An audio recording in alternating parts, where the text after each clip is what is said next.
節啦，今日我哋邀請到澳門心理學會理事謝培瑩 Emily 上嚟㗎。早晨啊 ，Emily。早晨。係啊，今日我哋咧會講下 AI 嘅喎。咁啊，好多人咧都會用到 AI 啦。咁其實 AI 令到我哋嘅生活好方便啊，有啲咩唔知啊都可以問下佢㗎。但係具體嚟講啦，用 AI 對我哋嘅心理健康會有啲咩正面嘅影響咧？其實簡單講啊，依家好多人都用緊 AI 㗎嘛，係啦。咁佢的確咧可以喺我哋嘅生活上面咧，幫我哋減輕咗好多我哋所謂嘅認知上面嘅一啲工作啦。譬如幫我哋記翻我哋嘅 schedule，我哋嘅行程啦，又或者係真係幫我哋記數啦等等呢啲嘢，其實真係好方便㗎。咁呢個係第一個啦，佢可以降低翻我哋嘅認知嘅負荷啦，即係我哋唔使記咁多嘢啦，譬如話個電話號碼啦等等之類嘅，係啦。但係咧，佢亦都有呢個功能叫做立即性嘅，即係譬如話有啲時候我哋心裏有啲嘢想揾人講咧，但係咧又揾唔到朋友喎，係啊，邊個講係啦，咁有個立即性就係佢係可以令到我哋可以好快有人去講嘢啦，去舒緩翻我哋一啲唔舒服嘅情緒啦。咁就係另外一個譬如話你夜晚黑嘅時候，你突然間心情唔好，係啦，咁你又揾唔到人喎，咁 AI 佢就係一個好好嘅幫手啦。咁啊，隨時咧你打開電腦，佢就喺度啦。所以其實咧 AI 佢都有真係可以幫到我哋，係啦，喺生活上面去做，不論係情緒嘅支持啦，又或者係你話嗰啲頭先講嗰啲好垃圾嘅嘢嘅時候啦，都係可以幫到我哋㗎。都係一個好好嘅方面嚟㗎啦。咁有啲人咧就會同 AI 頭先講到話會傾偈啦，尋求一啲建議啦，甚至咧係佢哋會覺得啦，好似俾人哋理解到咁啊。咁呢啲係心理上嘅角度啦，有冇話一啲實質嘅療癒效果係真係覺得安慰到自己，係咪真嘅咧？其實喺我哋心理學入邊有個叫做表達性嘅書寫嘅，咁佢就真係啦，你透過講嘢啦，或者係你寫嘢出嚟啦，咁的確有一種被人哋傾聽嘅感覺啦，係啦，所以咧好多人就最中意去寫嗰啲日記啦，或者係我哋會中意真係同 AI 講嘢啦，但係我哋千祈要留意啊，AI 咧佢係俾到我哋嘅回應咧，都係冇人同人之間嘅咁樣嘅互動咁叫做同理嘅，冇咁多溫度，係啦，冇錯啦，因為 AI 咧佢本身被設定嘅咧就係佢要俾一啲回應你嘅，係啦。但係咧呢個唔係我哋人同人之間可能真係可以再做得更加多嘅部分咯。即係意思話我哋人同人之間始終都係好過 AI 嘅，係啦。所以我哋喺呢個情緒舒緩嘅同時啦，我哋就都係盡量轉翻我哋現實之中人同人之間嘅關係咁樣咯。真人咧始終都係會比較多唔同層面嘅考慮啊。咁另一方面啦，有好多人咧都話用 AI 嘅時候，調翻轉頭會有不安嘅感覺喎。咁心理學上又會點樣分析呢一種嘅情況咧？係有啲時候自己用都會有咁樣嘅情況啦，即係覺得AI 佢係咪即係帶嚟好多便利嘅同時，咁係咪都令到我自己會覺得我冇咗個自己嘅自主權喎？好似我乜嘢都問咗 AI，咁啊 AI 決定晒所有嘢啦。係啦，咁我自己係邊個咧？咁我就會有啲焦慮喺度嘅。又甚至乎有啲時候我哋講 AI 啦，佢其實真係會令到我哋去同佢比較啦。即係佢都做得咁好啦，佢有咁多嘢係啦。咁我點解需要喺度咧？跟住或者係我哋有啲時候同事之間啦，大家話我請你幫手，咁不如我請 AI 啦，AI 都做得出嚟嘅，係啦。所以呢啲比較性嘅焦慮咧，反而係令到我哋覺得 AI 佢帶嚟嘅呢個心理或者係我哋講情緒嘅反應，會令到我哋比較唔舒服嘅部分咯。咁點樣去處理對於呢一種唔開心，應該要點樣去面對咧？如果係我哋講 AI 嘅話，其實呢啲唔開心啦，我哋可以攞翻一啲我哋叫做主導權嘅，係啦。譬如話我哋經常去問 AI 一啲問題嘅時候，我哋都要去將一啲冇嘅嘢具體化，係啦。譬如話其實我問 AI 嘅時候，佢又出咗一啲嘢，但係呢啲嘢係咪我想要嘅咧？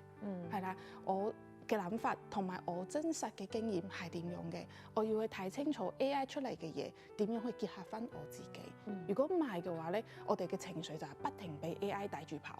AI 又出咗好多嘢啦，佢嘅思想佢嘅整理好似勁過我喎，係啦，咁就令到我哋有呢啲我可能失去咗價值嘅呢個部分啦。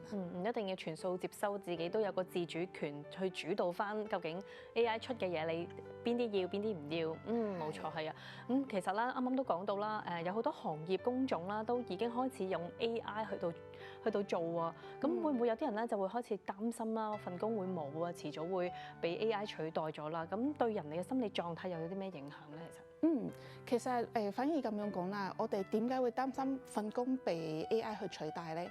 好多時候唔係因為我哋能力唔夠，係啦，而係我哋嗰個存在感或者係價值感、成就感嘅部分咧，其實就會降低咗啦。因為咧 AI 做咗呢啲嘢嘅時候，我哋就會覺得，咁點解我要喺呢度，或者係我嘅價值感喺邊度咧？所以反而唔係話我哋擔心冇做份工啊，係啊，而係我擔心我成個人嘅價值或者係存在感咧會低咗啊，係啦，咁所以如果我哋真係用翻 AI 去幫到我哋嘅生活啦，其實我哋頭先都有提到啦，AI 咧佢有啲嘢係冇辦法即係取代嘅，即係我哋譬如話同理心啦，佢嘅深度思考嘅部分啦，因為 AI 佢比較犀利嘅係去整理翻一啲數據啦，去揾翻 research 翻一啲即係我哋好難去揾到嘅一啲嗰啲叫做資訊啦，係啦，咁但係我哋後邊我哋自己可以做嘅就係統整翻。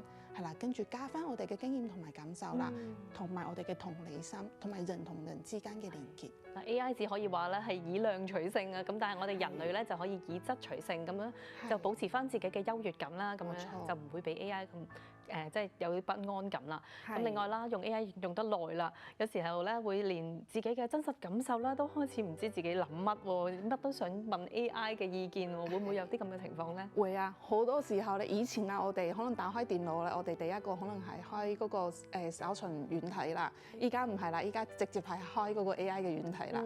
所有嘢咧，我哋都係直接問 AI 啦，我哋唔再去做翻呢啲 search 嘅動作㗎啦，係啦。咁所以咧，其實我哋點樣去釐清翻自己想要嘅係啲乜嘢？有啲時候我哋要去睇啦，AI 佢出嚟嘅嘢咧係佢嘅嘢嚟㗎。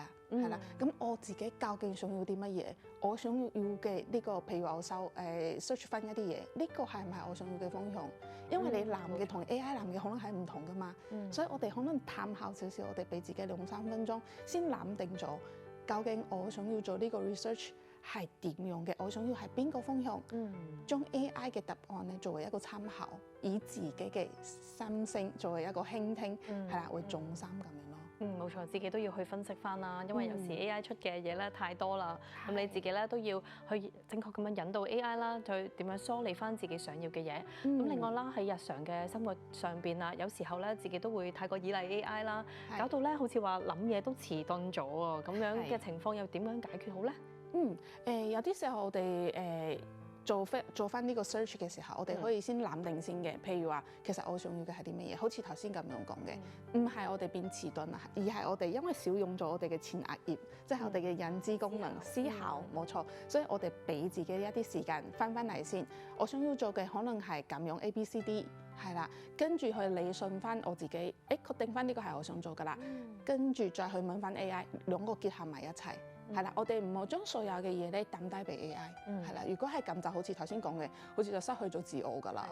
次序上咧，首先要自己主導，諗咗一個大概嘅方向先，跟住先至問 AI 去做一個參考，冇錯。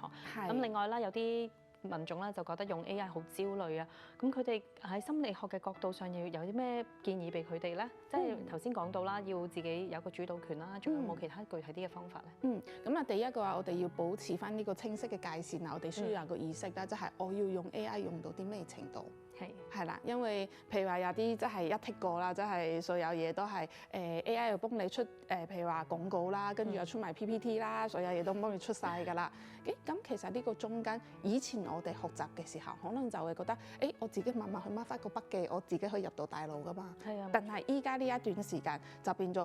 我好似都咩唔使點做，直接跳到個結果出咗嚟啦。係啊，就出嚟啦。咁所以我哋有意識，我要用 AI 用到邊個程度，係啦，先至可以令到自己嗰個焦慮感咧係可以 control 翻嘅，係啦。咁呢個係第一個啦。咁第二個就係我哋去睇翻我哋用 AI 嘅時候，我哋嗰個焦慮係點用字㗎？好似頭先講嘅，我係擔心我嘅存在感。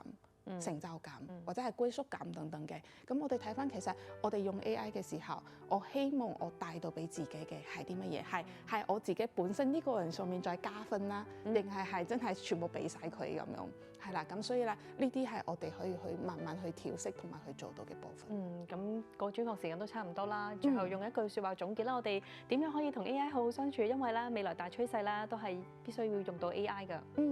咁啊，我諗 AI 佢可以幫到我哋好多嘢嘅，係啦。下咁，我哋俾 AI 做一啲我哋唔中意做嘅嘢係，但係咧我哋自己中意做嘅嘢，我哋就留住啦，係啦，用翻我哋自己嘅前額葉啦，我哋嘅認知，我哋嘅心聲啦，我哋自己慢慢去同我哋中意嘅嘢去做相處咯。好啊，今日好多謝你啦，今日嚟上嚟咧，同我哋分享啦，AI 可以點樣同我哋咧好好咁樣相處，好好咁樣利用 AI 㗎。今日好多謝你啊，唔該晒。好，專訪。